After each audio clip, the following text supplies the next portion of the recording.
Welcome to everyone. So today in this video we will discuss about the food crisis and chronic hunger. Then we will look towards the climate change and agriculture. Then we will also see the solutions to tackle with them. But first we need to understand that what is the situation of a food crisis. Actually food crisis occurs when rates of hunger and malnutrition rise sharply at local, national and global levels.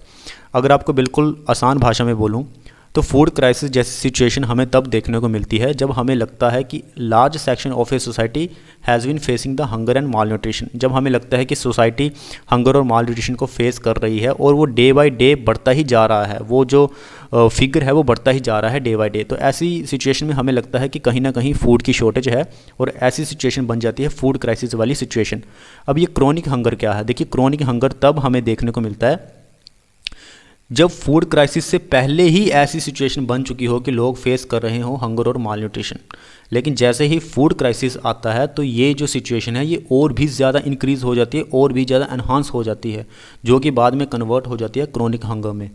अब देखिए हमें लगता है कि आज society इतनी develop हो चुकी है, नेटवर्क सोसाइटी है, डिजिटल सोसाइटी है, इतनी ज़्यादा तरक्की कर ली है आज हम सब ने, लेकिन फिर भी ये जो फूड क्राइसिस वाली सिचुएशन है जो हिस्ट्री में भी वैसी की वैसी थी और आज भी ये वैसी की वैसी ही देखने को मिल रही है, आज भी ये वैसे ही परसिस्ट करती है। तो इसके कई सारे कारण हैं जिसके बारे में हम बात करेंगे, लेकिन मैं आपको बताऊं कि फूड क्राइसिस जैसी सिचुएशन आ क्यों रही है। देखिए हम सभी बात करते हैं सस्टेनेबल डेवलपमेंट की। हमारा गोल है कि सस्टेनेबल डेवलपमेंट को 2030 से पहले अचीव कर लिया जाए।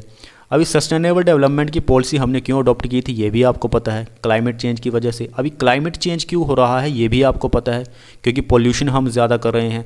कई सारी इंडस्ट्रीज़ पोल्यूशन करती है, ट्रांसपोर्ट सेक्टर से हमारा पोल्यूशन होता है।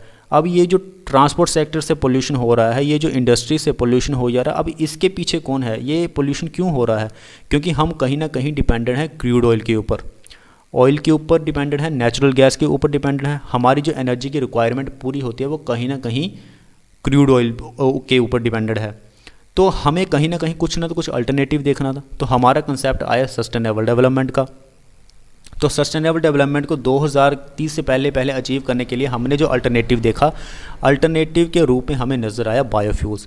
लेकिन हमें बाद में पता चला कि बायोफ्यूल से तो फूड की शॉर्टेज भी हो जाएगी, क्योंकि बायोफ्यूल्स अगर हम बायोफ्यूल को हम यूज़ करेंगे तो कहीं ना कहीं शॉर्टेज होगी फूड में, क्योंकि प्लांट मटेरियल बेस्ड फ्यूल है, मास बेस्ड फ्यूल है। तो हमें अपनी एनर्जी की रिक्वायरमेंट को पूरा करने के लिए हमने बायोफ्यूल्स को अडॉप्ट किया। अब अनफॉर्चुनेटली हो क्या रहा है कि कई सारी जो इंडस्ट्रियलाइज्ड नेशंस हैं जैसे कि यूनाइटेड स्टेट्स हो गया, यूरोपियन यूनियन हो गया, और कहीं ना कहीं इंडिया भी अब इस बात को एम्फेसाइज कर रहा है कि हम बायोफ्यूल को अडॉप्ट करें और जो क्रूड ऑयल है, जो नेचुरल गैस है, उनको थोड़ा फॉसिल फ्यूल्स को कम किया जा सके ताकि पोल्यूशन का लेवल भी कम किया जा सके। तो इसमें क्या हो रहा है कि फूड में शॉर्टेज हो रही है, फूड की शॉर्टेज हो रही है, क्योंकि कहीं ना कहीं फार्मर्स जो हैं वो मोटिवेट हो रहे हैं और गवर्नमेंट खुद मोटिवेट कर रही है उन फार्मर्स को कि आप ऐसी क्रॉप को प्लांट करें जिससे कि हमें फ्यूल मिले, बायोफ्यूल मिले, हमारी जो एनर्जी की रिक्वायरमेंट है वो पूरी हो सके। तो सबसे पहले फूड क्राइसिस का कारण जो है वो बायोफ्यूल्स है, जो कि हमारे लिए एक चुनौती बन चुकी है, क्योंकि एक तरफ हमें सस्टेनेबल डेवलपमेंट को भी अचीव करना हो, कहीं ना कहीं सस्टेनेबल डेवलपमेंट का गोल जो है हंगर, ये उसको भी काउंटर कर रहा है बायोफ्यूल, जो खुद एक सस्टेनेबल डेवलपमेंट का पार्ट है। तो दोनों कॉन्ट्राडिक्ट हो रहे हैं। अब आगे हम बात करते हैं डिजर्टिफिकेशन की। देखिए क्लाइमेट चेंज हो रहा है, अभी हर एक कंटिनेंट को मिला के टोटल 110 कंट्रीज़ ऐसी हैं, अगर हम अंटार्कटिका को बीच से निकाल दें तो कहीं ना कहीं वो देख रही हैं कि डिजर्टिफिकेशन और ड्रॉट जैसी सिचुएशन आ रही है। जो फर्टाइल लैंड है वो धीरे धीरे डेजर्ट में कन्वर्ट हो रहा है। तो अगर फर्टाइल लैंड डेजर्ट में कन्वर्ट होगा तो क्या होगा? कहीं ना कहीं फूड की शॉर्टेज होगी, और फूड की शॉर्टेज होगी तो इससे लार्ज सेक्शन को, मार्जिनलाइज्ड सोसाइटी को भी इम्पैक्ट पड़ेगा। तो आगे हम बात करते हैं मीट एंड डेयरी की। अब देखिए इकोनॉमिक ग्रोथ हो रही है तो इकोनॉमिक ग्रोथ के साथ साथ लोगों का लिविंग स्टैंडर्ड भी इंक्रीज़ होगा। अगर लोगों का लिविंग स्टैंडर्ड इंक्रीज़ होगा तो उनकी डिमांड्स भी बढ़ेगी, और डिमांड्स बढ़ेगी तो हमें सप्लाई भी ज़्यादा करनी पड़ेगी। तो इसीलिए चाइना और अगर इंडिया को हम पर्टिकुलर रखें, धीरे धीरे वहाँ लिविंग स्टैंडर्ड लोगों का बढ़ रहा है, लाइफ एक्सपेक्टेंसी रेट भी लोगों का इंक्रीज़ हो रहा है। तो कहीं ना कहीं लोगों का कंजप्शन पैटर्न जो है वो भी चेंज हो रहा है। लोगों के पास पैसा ज़्यादा आएगा तो वो कंज्यूम ज़्यादा करेंगे। तो अभी क्या होगा कि जो गाय है उसे ज़्यादा ग्रेन खाने पड़ेंगे ताकि वो इनफ सप्लाई कर सके मीट को, और दूध को भी, ताकि लोगों की डिमांड को पूरा किया जा सके। तो कहीं ना कहीं ये भी फूड क्राइसिस जैसी सिचुएशन को पैदा कर देता है। आगे हम बात करते हैं पॉपुलेशन ग्रोथ की। देखिए, हमारे देश में ग्रीन रेवोल्यूशन आया, मैक्सिको में ग्रीन रेवोल्यूशन आया, फूड की शॉर्टेज को हमने दूर किया, लेकिन कहीं ना कहीं फूड तो बढ़ ही रहा है। अगर आपने माल्थस की थ्योरी पढ़ी होगी, खैर नहीं पढ़ी होगी तो उसके ऊपर एक अलग से वीडियो बनाऊंगा। लेकिन देखिए, कहीं ना कहीं अगर फूड भी बढ़ रहा है तो साथ में तो पॉपुलेशन ग्रोथ भी तो हो रही है ना, तो ये तो बैलेंस हो जा रही है चीज़। फूड तो हमारे पास बढ़ ही नहीं रहा, क्योंकि फूड जैसे ही बढ़ रहा है तो वैसे ही पॉपुलेशन ग्रोथ भी हो रही है। तो कहीं ना कहीं हमें पॉपुलेशन ग्रोथ को भी कंट्रोल करना ही पड़ेगा।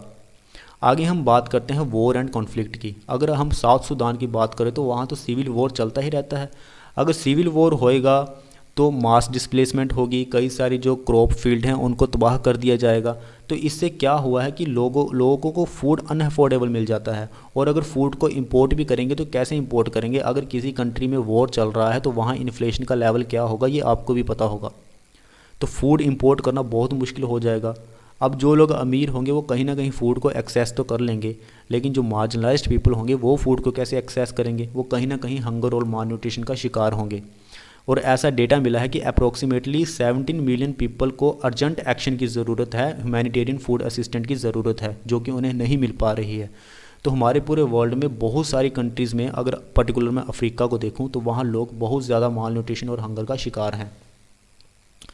तो अब प्रश्न ये बनता है कि इसके लिए सॉल्यूशंस क्या हो सकते हैं? देखिए, सबसे पहले तो हर एक कंट्री को फोकस करना चाहिए कि वो अपने डोमेस्टिक फूड प्रोडक्शन करे। चेक ओवर द पॉपुलेशन, हमें पॉपुलेशन को भी चेक करना होगा। गवर्नमेंट को कुछ स्टेप्स उठाने होंगे ताकि पॉपुलेशन को कंट्रोल किया जा सके। जिस तरह से चाइना ने अपनी पॉपुलेशन को कंट्रोल किया था, उसी तरह से बाकी कंट्रीज़ को भी इसके आगे बढ़ना चाहिए। पर्टिकुलर इंडिया को इसके ऊपर कानून बनाना चाहिए ताकि पॉपुलेशन को कंट्रोल में किया जा सके। दूसरा, अब देखिए, इसमें इंस्टीट्यूशनल ड्रॉबैक्स भी है। अब हमने इतनी सारी एग्रीकल्चरल काउंसिल बना दी हैं, एग्रीकल्चरल इंस्टीट्यूशन बना दिए, लेकिन यूथ में कहीं ना कहीं इनोवेशन नहीं देखने को मिल रहा, कहीं ना कहीं इंप्रूवमेंट नहीं हो रही है एग्रीकल्चर मैनेजमेंट में। तो ये भी एक कारण है जो कहीं ना कहीं एग्रीकल्चर को बूम की दिशा में नहीं ले जा रहा। हमारा डिस्ट्रीब्यूशन सिस्टम इतना बेकार है कि बीच में इंटरमीडिएरीज ऐसे होते हैं जो डिस्ट्रीब्यूट ही नहीं होने देते फूड को। अब जो सोसाइटी मार्जिनलाइज्ड है, जिसको फूड की ज़रूरत है, अगर उस तक फूड ही डिस्ट्रीब्यूट नहीं होगा, अगर सरकार फूड पहुंचा रही है लेकिन उन तक फूड नहीं पहुंच रहा, वो बीच में ही कहीं गायब हो जा रहा, तो आप खुद सोचिए वहाँ माल न्यूट्रिशन और हंगर जैसी सिचुएशन पैदा होगी। तो कहीं ना कहीं इंस्टीट्यूशन एंड डिस्ट्रीब्यूशन सिस्टम को भी हमें मेंटेन करना होगा, बढ़िया बनाना होगा। अब हम बात करते हैं कि 2 billion hectares of degraded farmland ऐसा है जो कि अभी तक ट्री से कवर नहीं है। तो इस डिग्रेडेड लैंड को अगर हम ट्री से कवर करेंगे तो ट्री कहीं ना कहीं फूड को ग्रो करेगा, कहीं ना कहीं जो लैंड होगा वो फर्टाइल होगा, हम फूड को एक्सेस कर पाएंगे, तो कहीं ना कहीं हम योगदान दे पाएंगे कि हम फूड जैसी प्रॉब्लम को सॉल्व कर सकें। So thank you very much.